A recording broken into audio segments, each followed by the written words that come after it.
Oi pessoal, então hoje vamos falar sobre dois livros que eu li recentemente. Na verdade eu li eles em seguida. Primeiro eu li o Ainda Estou Aqui, do Marcelo Rubens Paiva, e em seguida o Primavera no Espelho Partido, do Mário Benedetti. Acho que é assim que se pronuncia o nome dele. É esse daqui. Enfim, e aí vamos conversar um pouquinho sobre esses dois livros. Primeiramente, eu tava numa fase que eu tava querendo muito ler sobre a ditadura no Brasil. E aí eu lembrei que eu tinha ganhado esse livro. Inclusive ele tá autografado, olha só, massa, né? E aí eu lembrei que eu ganhei esse livro e decidi lê-lo. Aí o que acontece? Esse livro, né, é um livro autobiográfico.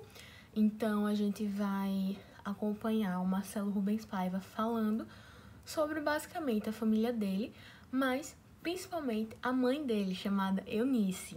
E assim, lendo esse livro, eu fiquei com muita vontade de conhecer essa mulher que foi Eunice. Infelizmente ela já faleceu, mas a memória dela está viva em todos que leem esse livro e com certeza na família dela também. Então, eu acho que esse livro pode ser considerado um livro de memórias, né, sobre a ditadura. E eu gostei bastante, tanto é que tem várias marcações aqui. E assim, é difícil falar que você gostou de um livro que trate desse tema, né? Não pela forma da escrita, mas pelo tema em si, né? É difícil dizer, nossa, eu gostei de um livro de ditadura. Pelo menos eu sinto essa dificuldade em falar. Mas, de fato, eu gostei, favoritei. E, assim, a escrita dele me fez querer ler outros livros dele. Eu sei que o Feliz Ano Velho também é dele. E, assim, foi muito tocante, sabe? E depois, no final, eu vou contar porque esses dois livros se conversam, né? Mas, primeiro, eu vou falar individualmente de cada um. E aí, pronto, eu fiz uma postagem até falando, né, que, tipo, esse livro é um livro de memórias de uma família. Não é só sobre o desaparecimento do pai.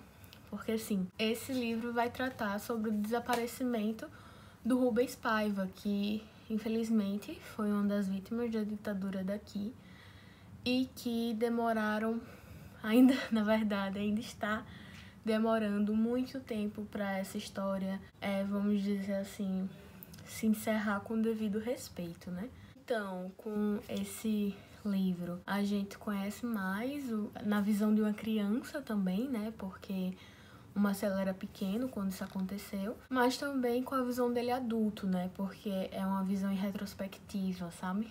Então é muito interessante, de verdade. Eu fiquei muito impactada. Eu até não consigo falar tudo que esse livro aborda, porque realmente não é só sobre a ditadura, sabe? É sobre essa família que lutou e que ainda luta pela memória do seu pai. Então, é isso, eu gostei bastante. Na medida do possível, como eu falei, né? Porque realmente é algo bastante doloroso. Eu não consigo imaginar a dor que ele sentia. Também a necessidade, porque a Eunice já idosa, ela desenvolveu Alzheimer. Então, ele não queria que essas memórias fossem perdidas, né? E acredito que ele fez um trabalho incrível e que realmente não vão ser perdidas, vão ser lembradas. E é isso. Agora vamos passar para outro livro que também trata de ditadura, sendo que nesse caso é a ditadura uruguaia. Marcelo Benedetti, que é o autor, ele também passou pela ditadura em seu país, Uruguai, né? Foi exilado, então ele passou vários anos exilado. Inclusive, esse é o único romance, se eu não me engano,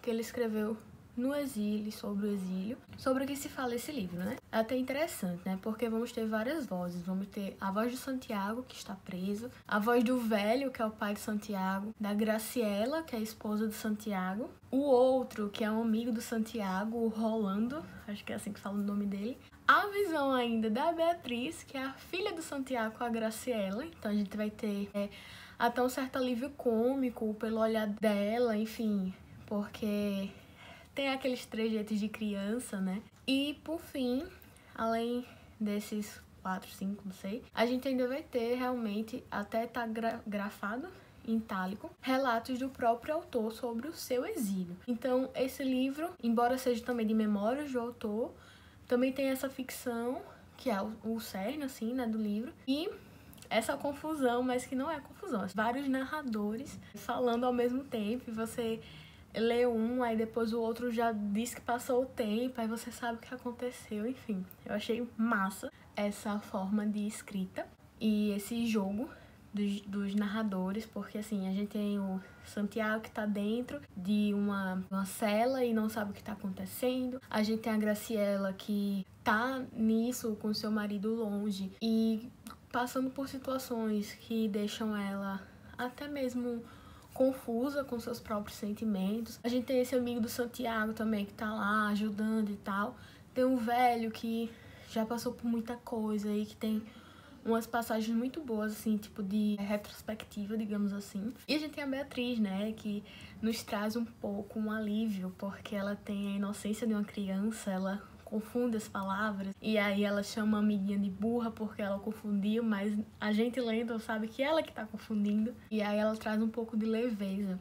Ao mesmo tempo em que ela percebe o que está acontecendo dentro de casa também. Ela sabe que o pai é um preso político. Ela sabe que está acontecendo alguma coisa com a mãe dela, sabe? Muito interessante. Ela tem uma boa relação com o avô. Esse avô não mora junto, mas também foi exilado. Então, assim, além do Santiago estar preso, eles têm isso de estarem exilados. A família dele está exilada. Eu não lembro, assim, eu não consegui identificar qual país era. Eu acho que Paris. Paris não é país, né? Mas tipo França. Mas enfim, a gente tem toda essa confusão.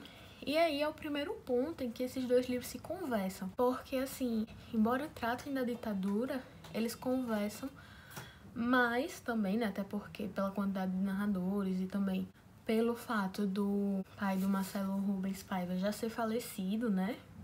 Enfim, fala sobre as pessoas em volta desses presos políticos, dessas pessoas desaparecidas. A gente não vai ter apenas a visão do militante, digamos assim, né, do preso. A gente vai ter a visão da família, do que aconteceu depois, no caso do Ainda Estou Aqui, da luta da família para reconhecer que o seu pai foi morto nesse período, para ter uma certidão de óbito, para sua mãe conseguir mover as contas, vender os imóveis, tentar construir um futuro para os seus filhos, sabe?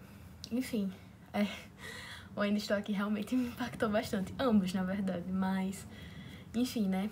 Por ter sido aqui, acredito que mexeu mais com a gente, né? Comigo.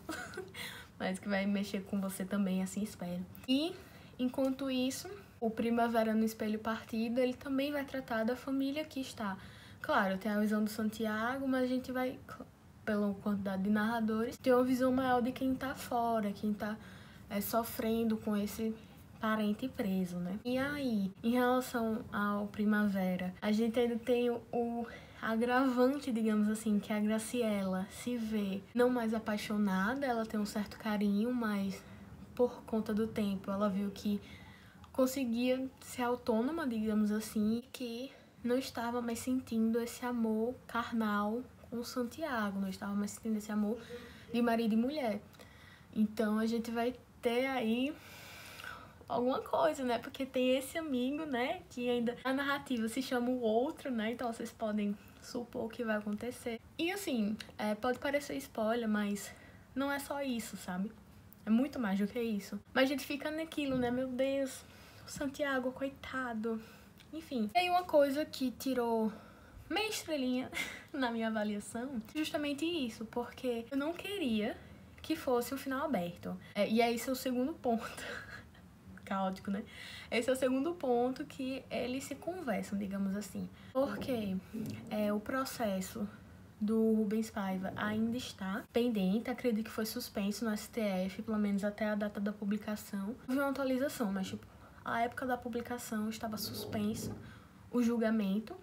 Então ele também acaba meio aberto, né? Porque estava pendente esse julgamento. Enquanto o Primavera também acaba nesse final aberto, porque é justamente num momento assim que, poxa, eu queria saber o que ia acontecer, mas eu entendo, né? Porque assim, o objetivo não era essa relação da Graciela com o Rolando, né? Se vai acontecer ou não. E as consequências. O objetivo era realmente tratar sobre o que acontecia durante esse período, né, de que o Santiago estava sendo preso político. Então, assim, por mais que eu tenha tirado uma estrela, eu não tiro o mérito, eu acho que Eu entendo o autor, por mais que eu não goste.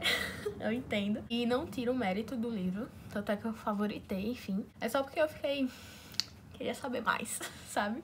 A Maria Fifi dentro de mim gostaria de saber o que iria acontecer. Mas, enfim, vou mentir que, tipo, tem passagens muito pesadas que eu precisava parar um pouquinho antes de continuar, porque é duro, minha gente, é duro. É isso, eu espero que tenha sido curta essa resenha, mas é mais pra divulgar mais esses livros, pra a gente ter um projeto, né? Um projeto que não quer que a gente saiba da nossa história. Então, é importante a gente divulgar, né, o que aconteceu, enfim, se for por meio da literatura, é interessante também, enfim, acho importante. E é isso, que não nos esquecemos, que a gente tenha discernimento quando for tratar desse assunto, porque realmente não é brincadeira, não é invenção, aconteceu e aconteceu num passado perto, sabe? Não é como se as coisas se tivessem resolvido porque acabou. Com a decretação da Constituição Federal de 88 acabou. Não é isso. Tanto é que a lei de anistia daqui é muito criticada e com razão. Mas enfim, é isso. Espero que vocês tenham gostado. Não se esqueça de curtir, comentar, compartilhar. Enfim. E leiam. Leiam esses 2 livrinhos e outros que tratem sobre o tema de uma maneira honesta, né? E é isso. Tchau, tchau. Até a próxima.